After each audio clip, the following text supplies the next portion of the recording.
IPL 2025 शुरू होने जा रहा है, उससे पहले नए नियम आ गए हैं और एक जो नियम है ये बहुत ही खतरनाक नियम है। प्लेयर के लिए काफ़ी सतर्क रहने वाला ये नियम है। क्या नियम है चलिए आप लोग को बताते हैं। हुआ कुछ ऐसा है कि पहले क्या होता था कि प्लेयर जब बिक जाते थे ऑक्शन में, काफ़ी महंगा बिक जाते थे, यहाँ तक कि 18 करोड़ में, 16 करोड़ में, 20 करोड़ में बिक जाते थे।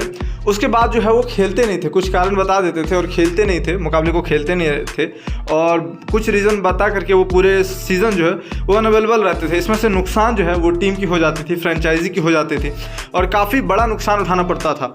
आप लोग देखते होंगे कि 15-15 करोड़ में, 16 करोड़ में, 18 करोड़ में प्लेयर जो है वो बिक के कोई प्लेयर रहते थे नहीं खेलते थे।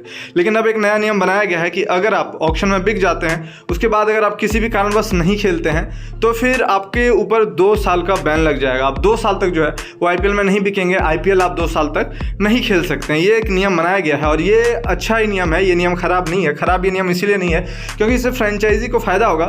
क्योंकि फ्रेंचाइजी जो है, आप लोग देखते होंगे बहुत प्लेयर जो महंगे चले जाते हैं, महंगे प्लेयर बिकते हैं और ऐसे में से जो है महंगे जब प्लेयर बिकते हैं उसके बाद वो नहीं खेलते हैं तो फ्रेंचाइजी को बहुत ही बड़ा नुकसान उठाना पड़ता है। क्योंकि एक तो जो है वो उनके पैसे चले जाते हैं और सबसे बड़ी बात ये है कि उनका प्लेयर कम हो जाता है क्योंकि वो कुछ सोच के प्लेयर पे पैसे लगाते हैं, उतने पैसे लगाते हैं, कुछ योजना बनाते हैं, पूरा योजना जो है उनका बदल जाता है, फेल हो जाता है। तो इसमें फ्रेंचाइजी को बहुत ही ज़्यादा फायदा हुआ है। अब कोई भी प्लेयर अगर बिकेंगे तो उनको खेलना ही पड़ेगा। अगर नहीं खेलते हैं तो 2 साल का बैन उनके ऊपर लगेगा। वो 2 साल तक जो है वो आईपीएल नहीं खेल पाएंगे। और वहीं जो पर्स वैल्यू भी बढ़ा दी गई है, प्राइज मनी जो है वो भी बढ़ा दी गई है। पहले जो पर्स वैल्यू रहती थी लगभग 90 करोड़ के आसपास रहती थी, अब जो है पर्स वैल्यू जो है 120 करोड़ के आसपास कर दी गई। यानी अब जो है ऑक्शन में प्लेयरों को ज़्यादा भी पैसे मिल सकते हैं।